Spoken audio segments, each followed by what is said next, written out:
नमस्कार। भारतीय जनता पार्टी ने आज अपने 195 टिकट का बंटवारा कर दिया और घोषणा कर दी कि कौन कहाँ से लड़ेगा। बहुत सारी सीटें हैं जिनको अलग-अलग कैटेगरी में घोषित किया गया। अलग-अलग तरीके से, जैसे कितने दलित, शेड्यूल कास्ट लोगों को टिकट दिया गया, कितने 47 नौजवानों को, कम उम्र के लोगों को टिकट दिया गया, कितने आदिवासियों को टिकट दिया गया। इस तरह कई तरह की सूचनाएँ भारतीय जनता पार्टी की तरफ से लोगों के सामने आईं और इस तरह से भारतीय जनता पार्टी ने अब पूरी तरह चुनाव में खुद को सामने खड़ा कर दिया है। हम आज की वीडियो में बातचीत करेंगे उत्तर प्रदेश की टिकट बंटवारे पर। उत्तर प्रदेश जिसको लेकर के सबसे ज़्यादा कयास लगाए जा रहे थे और जिस पर बात करी जा रही थी, आज हम ये देखने की कोशिश करेंगे कि उत्तर प्रदेश में ये टिकट बंटवारा कैसे हुआ। अखिलेश यादव जो उत्तर प्रदेश के सबसे प्रमुख विपक्षी दल के नेता हैं, उनका बार-बार एक कमेंट, एक बयान मीडिया में आ रहा था कि देखिएगा कितने लोगों के टिकट कटते हैं। बीजेपी एक नेता को छोड़कर बाकी बहुत सारे नेताओं को बदलने जा रही है। बहुत टिकट बदले जाएँगे, पुराने लोगों को टिकट नहीं मिलेगा। इस तरह के कई बयान मीडिया में बीजेपी की रणनीति को लेकर के आ रहे थे और माना ये जा रहा था कि बीजेपी अब कोशिश ये करेगी कि अपने चुनाव को जीतने के लिए विधायक और सांसद के टिकट की बात क्या करें, मुख्यमंत्री तक बदलने में कोई परहेज और गुरेज नहीं करती है।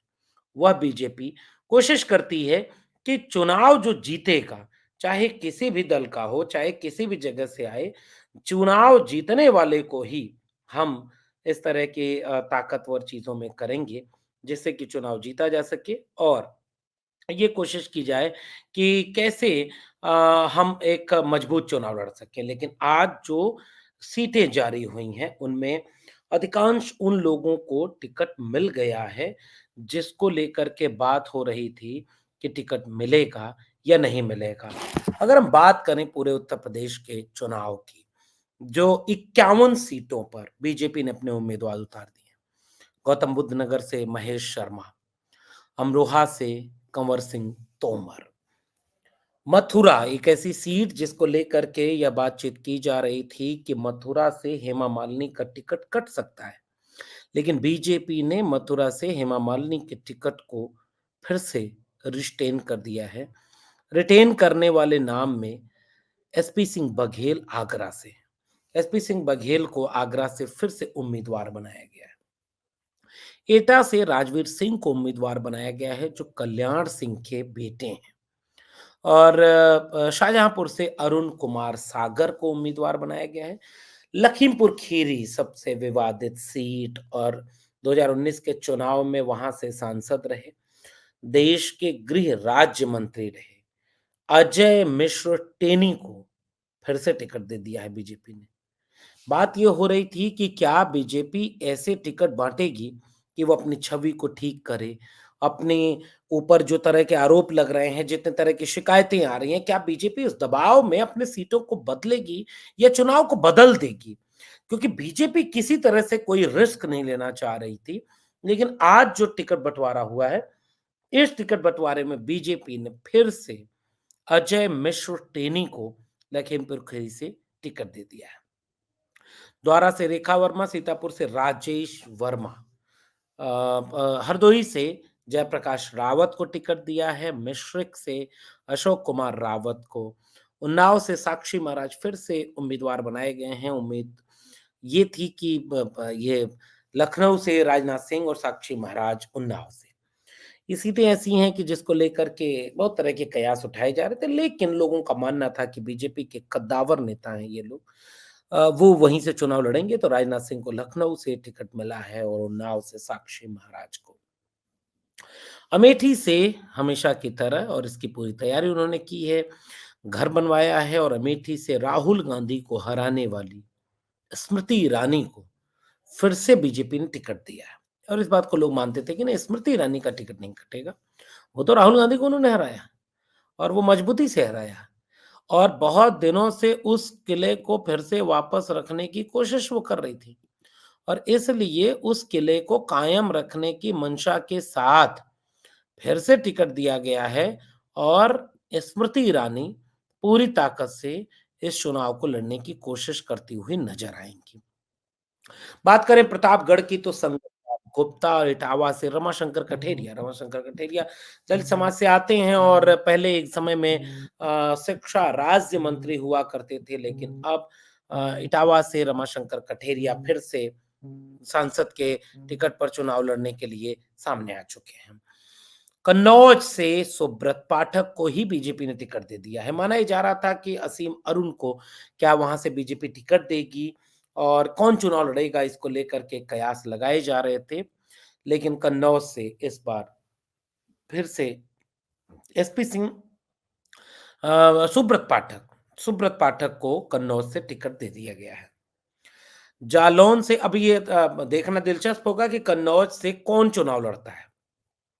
समाजवादी पार्टी की तरफ से कन्नौज उनके खाते में आई मजबूत सीट है, जिस पर समाजवादी पार्टी की दावेदारी रही है और खुद चर्चा यह है कि अखिलेश यादव जी जो समाजवादी पार्टी के राष्ट्रीय अध्यक्ष हैं, या तो वो खुद वहां से चुनाव लड़ेंगे या धर्मेंद्र यादव को वो चुनाव लड़ा सकते हैं। ऐसे कयास लगाए जा रहे हैं क्योंकि बदायूं में जब पहली बार लिस्ट आई थी तो धर्मेंद्र यादव जी को टिकट कंफर्म कर दिया गया था, लेकिन बाद में वहां के समीकरण जो बदले, उस बदले हुए समीकरणों के चलते समाजवादी पार्टी ने बदायूं का टिकट भी बदल दिया और वहां पर चाचा शिवपाल यादव कैंडिडेट बनाकर भेजे गए ताकि वो सीट निकल जाए और उस पर जीत हो जाए। तो अभी आज ये तय नहीं हुआ है अभी कि बदायूं से कौन बीजेपी की तरफ से कैंडिडेट बनेगा, लेकिन बीजेपी ने कन्नौज से सुब्रत पाठक को ही उम्मीदवार बना दिया है। जब बदायूं से धर्मेंद्र यादव का टिकट काटा गया तो उन्हें 2 जिलों का प्रभारी बनाया गया, जिनमें से एक जिला है कन्नौज और दूसरा जिला है आजमगढ़। तो कयास ये लगाए जा रहे हैं और अभी तक ये मामला अभी बिल्कुल पूरी तरह से स्पष्ट नहीं हुआ है कि इन दोनों जगहों से कौन चुनाव लड़ेगा। लेकिन चाहे धर्मेंद्र यादव हों, चाहे अखिलेश यादव जी हों, इन दोनों लोगों में से ही कोई यहाँ पर चुनाव लड़ेगा और ये सपा की एक समय मजबूत सीट रही है। सुब्रत पाठक को लेकर नाराजगी है। पिछले दिनों उनका एक ऑडियो वीडियो भी वायरल हुआ था जिसमें वो अपनी ही पार्टी के एक नेता के ऊपर कमेंट करते हुए पाल नेता के ऊपर दबाव डालने की राजनीति करते हुए पाए गए थे। तो इस तरह से इन तमाम चीज़ों में कयास लगाए जा रहे थे कि क्या सुब्रत पाठक का टिकट काटा जाएगा, लेकिन आज 51 लोगों की सूची में बीजेपी ने सुब्रत पाठक को कन्नौज से टिकट दे दिया है। जालौन से भानु प्रताप वर्मा होंगे, झांसी से अनुराग शर्मा होंगे, बांदा से आरके सिंह पटेल, फैजाबाद से लल्लू सिंह और अंबेडकर नगर एक ऐसी सीट जिसकी चर्चा हम फिर से आपसे करना चाहेंगे। अंबेडकर नगर की सीट पर 2019 के चुनाव में रितेश पांडे बहुजन समाज पार्टी के टिकट पर चुनाव लड़े। सपा और बसपा के गठबंधन में अंबेडकर नगर सीट बसपा के खाते में चली गई और रितेश पांडे जिन्होंने अपनी उच्च जाति सवर्ण जातियों के वोट लिए, बहुजन समाज पार्टी और सपा का गठबंधन था तो ओबीसी और दलित वोटों में भी अच्छी खासी पैठ बनाई और बसपा के टिकट पर चुनाव जीत गए। उसी रितेश पांडे ने चुनाव के ठीक पहले बसपा छोड़ दी। कुछ दिन से वो सपा के भी संपर्क में माने जा रहे थे, लेकिन बाद के दिनों में जैसे ही उन्होंने बसपा को त्यागपत्र दिया, सीधे उन्होंने बीजेपी ज्वाइन की है और भारतीय जनता पार्टी ने अंबेडकर नगर से रितेश पांडे को उम्मीदवार बनाया है। ये देखना दिलचस्प होगा क्योंकि समाजवादी पार्टी की तरफ से लालजी वर्मा पहले ही वहां के एक उम्मीदवार घोषित कर दिए गए थे। बसपा के चुनावी समीकरण में रितेश पांडे ने एक मजबूत दावेदारी के साथ चुनाव जीतने में कामयाबी हासिल की थी, लेकिन आज की तारीख में रितेश पांडे बीजेपी में शामिल होकर के बीजेपी के टिकट पर अब चुनाव लड़ेंगे और आपको पता होना चाहिए कि राकेश पांडे समाजवादी पार्टी की तरफ से विधायक थे जो पिछले दिनों अंतरात्मा की सुन करके बीजेपी के साथ राज्यसभा के टिकट पर चले गए, राज्यसभा के समर्थन में चले गए। कहा जा रहा था कि डुमरियागंज से जगदम्बिका पाल का भी टिकट काटा जाएगा, लेकिन उनको वापस टिकट दे दिया गया है बीजेपी की तरफ से। बस्ती से हरीश द्विवेदी, प्रवीण कुमार निषाद जो एक समय में जब उपचुनाव हुआ था 2017 में, तो उस समय समाजवादी पार्टी के टिकट पर चुनाव लड़े और जीते थे। बाद में वो बीजेपी के साथ चले गए और बीजेपी ने चूँकि वो प्रवीण कुमार निषाद को फिर से उम्मीदवार बनाया है, जो डुमरियागंज के बाद संत कबीर नगर से चुनाव लड़ेंगे। गोरखपुर से रवि किशन सांसद रहे और रवि किशन को फिर से टिकट फाइनल कर दिया गया है। बांसगांव से कमलेश पासवान और आजमगढ़ से दिनेश लाल यादव निरहुआ। बहुत तरह की चर्चाएं चल रही थीं कि क्या आजमगढ़ सीट से बीजेपी अपने प्रत्याशी को बदलने वाली है? क्या दिनेश लाल यादव निरहुआ, जिन्होंने पहले पहली बार 26-27 साल के इतिहास में पहली बार कायदे से बीजेपी को वहां पर स्थापित किया, क्योंकि उसके पहले वहां पर रमाकांत यादव चुनाव जीते थे और वहां पर अब दिनेश लाल यादव ने उपचुनाव में समाजवादी पार्टी के मुखिया, संस्थापक आदरणीय नेताजी की सीट थी 2014 में, 2019 में उस पर आदरणीय अखिलेश यादव जी लड़े और उपचुनाव जब हुआ तो उस पर 2022 के उपचुनाव में धर्मेंद्र यादव जी को आजमगढ़ भेजा गया था, लेकिन उन्हें चुनाव हरा दिया था दिनेश लाल यादव ने, रहुआ ने। उसके बाद से बीजेपी ने लगातार आजमगढ़ को बहुत टारगेट किया, बहुत तरह की वहां पर स्कीम, योजनाएं, सब कुछ लागू की। लेकिन उसके बावजूद ये खबर आ रही थी कि आजमगढ़ से दिनेश लाल यादव निरहुआ का टिकट कट सकता है, लेकिन क्या वो लोगों की सूची में दिनेश लाल यादव निरहुआ का नाम शामिल है?